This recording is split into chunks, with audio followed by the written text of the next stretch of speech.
Во секторот образование во последниве 20 години, во последниве 17 години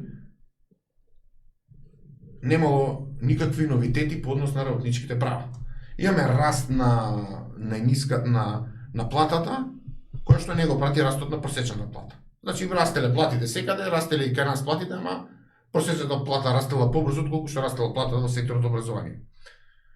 Сите сфери останати, добивале нови работнички права, се адаптирале, кај нас 17 години ниту едно работничко право не е постигнато.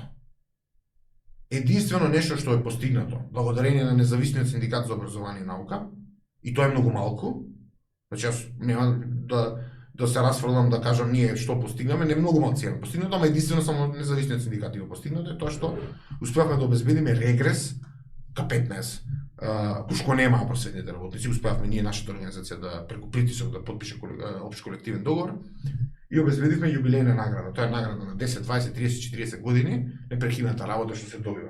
Имаме премногу барања кои што не сме ги добиле, кои што ни недостасуваат во колективните договори. Кои се тие барања?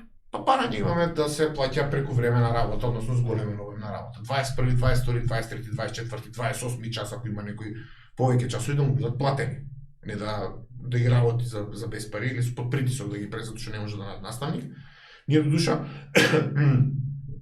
ги спречуваме колегите, ги штитиме од притисоци, не ги држат ако надвор од фондот, ама кога ќе бидат платени, ако те заложи работодавецот, ти ги плати повеќе, ќе си ги сработиш.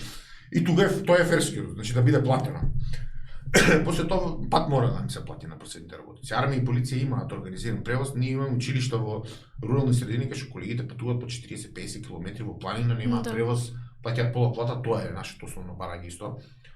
Да има организиран превоз или патни трошоци да бидат исплатени, да има повисок додаток за одделенско раководство, да имаме додатоци, надоместоци за новороденче, за не да може смртна член на семејство, нешто што го имаат сите.